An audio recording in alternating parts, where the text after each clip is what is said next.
Measuring approximately 450 feet in length and 75 feet in width, its 3 levels rose like a giant wooden structure. Scripture records every dimension with precision, yet it does not say what mattered most: how to build something so immense. It does not explain how to fell trees that stood like living pillars, nor how to move trunks that weighed many tons, as heavy as the houses of the very men cutting them down.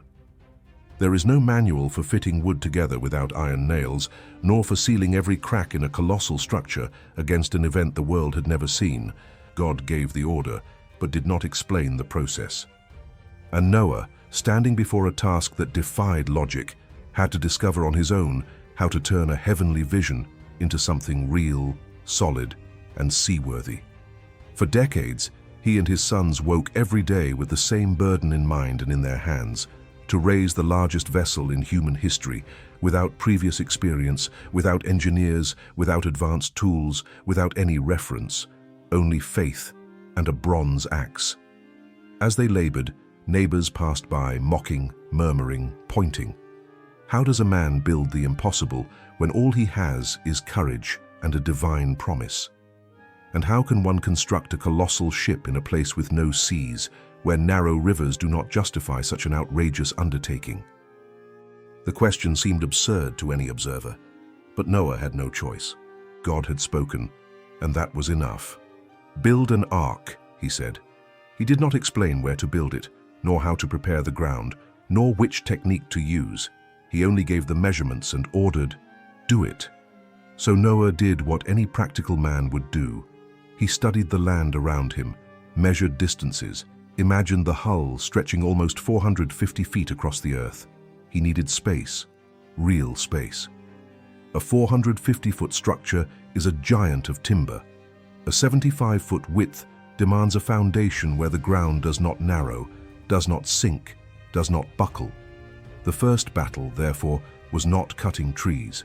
It was finding the right terrain. He needed a flat, firm, extensive area, far from fragile slopes but close enough to the forest so the wood could be transported. He also needed access to a source of drinking water, not for sailing, but for survival. And there was another concern: the world's climate before the flood. There was no rain. The soil received moisture only from the condensation that appeared at dawn, a thick fog that covered everything like a white blanket. During the day, however, the heat was intense, nearly suffocating. The sun scorched the land, cracking the soil, drying tools, making heavy labor even more exhausting. The wind lifted clouds of fine dust that infiltrated everything: eyes, mouth, fresh-cut wood. For this reason, when preparing the ground, Noah had to consider how to protect the worksite from extreme heat and constant dust. He likely built small coverings of branches, marked boundaries with stones, and raised simple wooden barriers to prevent dust from invading critical areas, keeping the soil firm and stable. While Noah dug, leveled, and worked under the relentless sun, his neighbors watched. Some laughed openly, others merely shook their heads. To them, it was madness. Who prepares a massive foundation in the middle of a dry valley to build a ship that will never touch water? But there was something they did not understand. Noah was not building for the world they knew. He was building for the world that was about to disappear. Weeks, perhaps months, later, the ground was finally prepared, firm, broad, and shielded from the harshest heat. But the next task made all previous work seem light: gathering enough timber to erect a structure equivalent to a 4-story building. How many trees would be needed? Hundreds, thousands. Massive cypress trees that had taken centuries to grow, trunks so heavy they could crush a man if they fell the wrong way, each one weighing several tons, and felling them was no small task. A bronze axe dulls quickly. Every strike demands strength, precision, and endurance. Blow after blow, splinters flew, muscles burned, hands blistered and bled. Often hours of labor yielded only a deep notch in a single trunk. This is why Noah and his sons likely worked in pairs, alternating strikes to maintain rhythm without complete exhaustion. When the trunk finally began to tilt, the most dangerous moment arrived: the fall. A tree around 65 feet tall could crash down like a beast, destroying everything in its path. So they surely prepared wedges, guided the cut, tied long ropes to direct its descent. And when at last the tree collapsed with a muffled thunder that echoed through the hot, silent forest, the task only shifted. It did not end. For now came the next challenge. How to move a log the size of a bus, weighing as much as a tower, with no wheels, no cranes, and not enough animals to pull it. The newly felled trunk lay on the dry ground like a sleeping titan, so massive and unmoving that it seemed to mock any human attempt to set it in motion. The most efficient solution Noah likely found was the same one used by Egyptians, Mesopotamians, and other ancient civilizations: wooden rollers. It was a simple yet brilliant technique. He would cut smaller, thinner logs and position them in a row beneath the main trunk. Then he tied strong ropes to the front and began pulling. As the massive log advanced, rolling over the cylinders, the men would retrieve the rollers left behind and place them again in front, repeating the process dozens, perhaps hundreds, of times it worked. But it worked at a tremendous cost: strength, time, and precision. And there was one detail that made everything even more difficult: the terrain. Moving logs across flat ground is already hard, but dragging them across uneven areas is nearly insane. A poorly prepared trail, a hidden stone, a slightly steeper slope. Any of these could turn a multi-ton trunk into a deadly weapon, rolling uncontrollably downhill. It could crush anyone standing in front, shatter upon hitting a rock, or veer sharply enough to tumble into a deep ravine and be lost forever.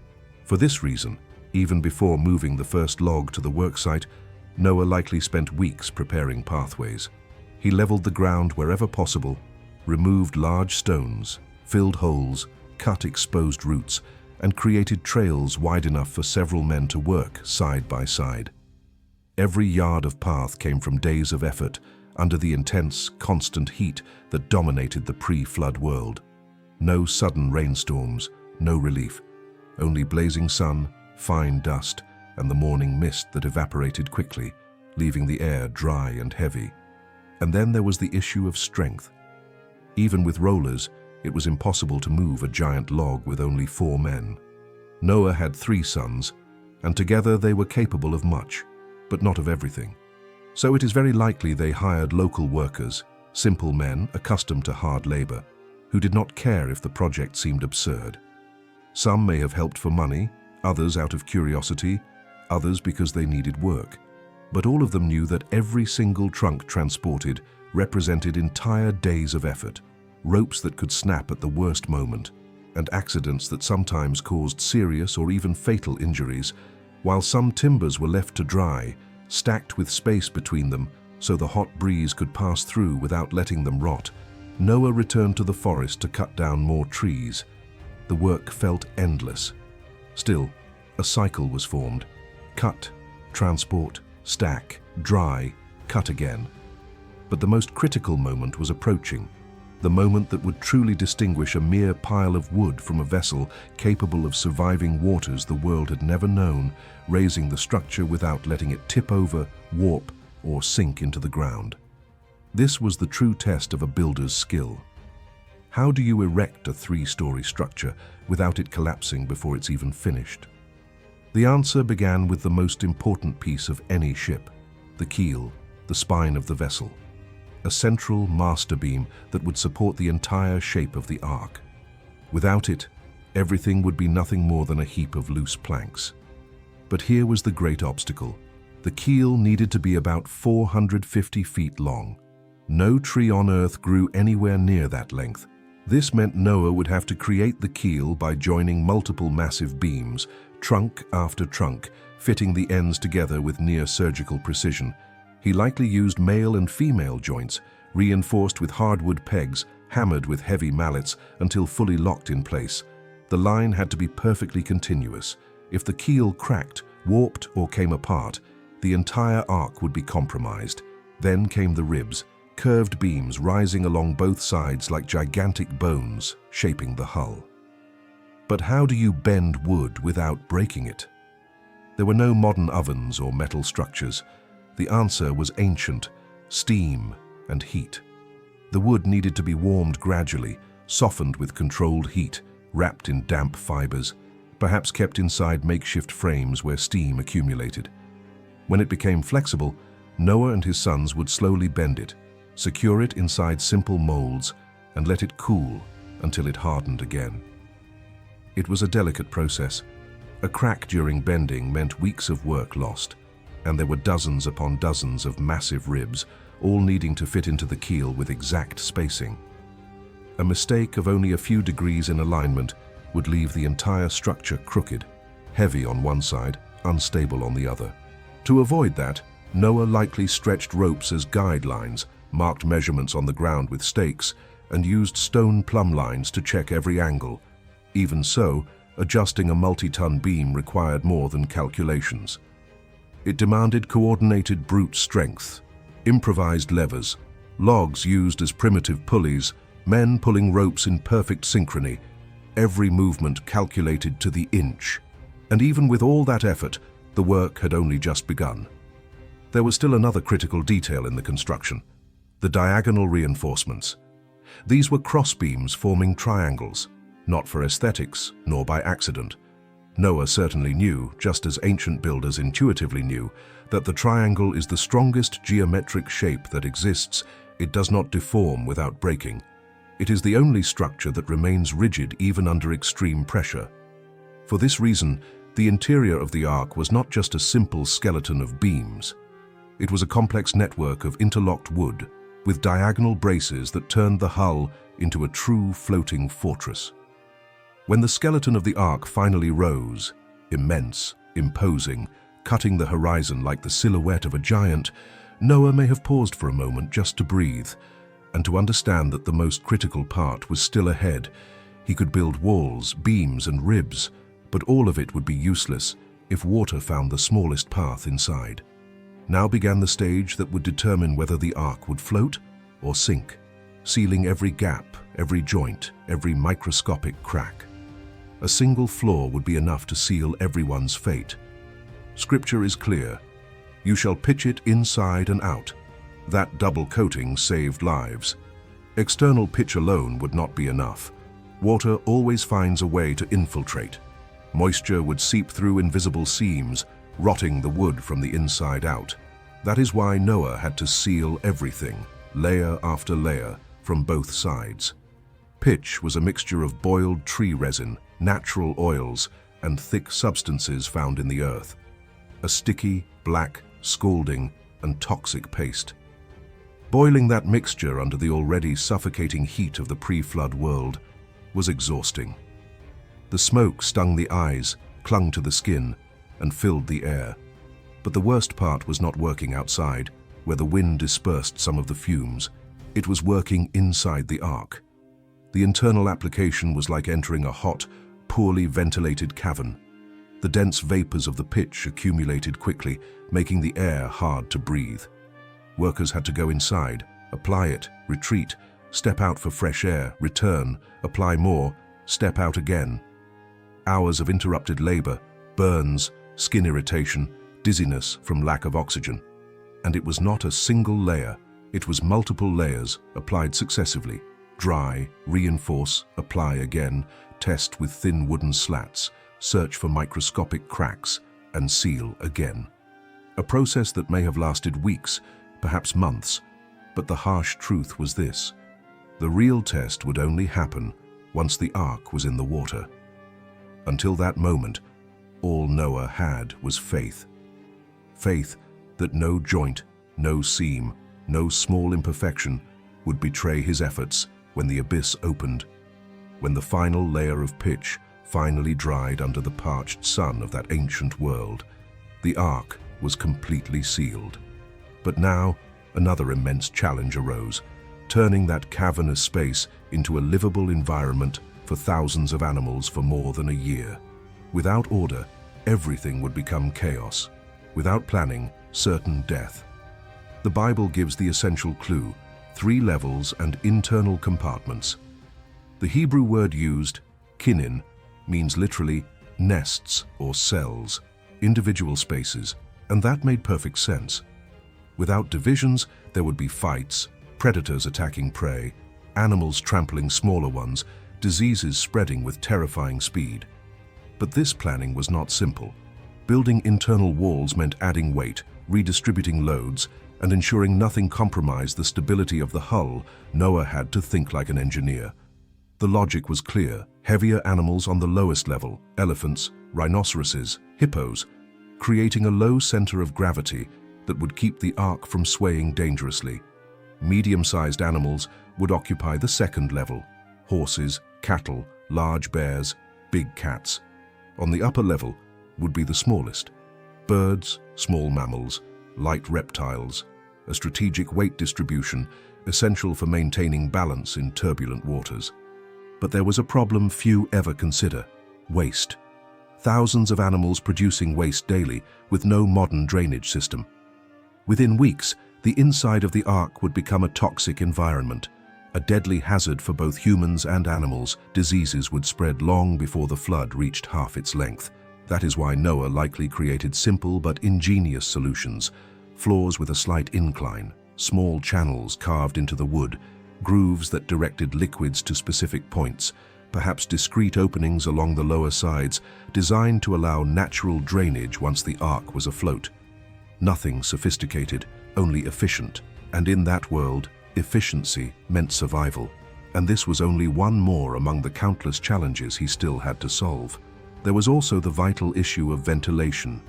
Scripture mentions only a single upper window, but one opening alone would never be enough to renew the air of 3 enormous levels packed with living creatures.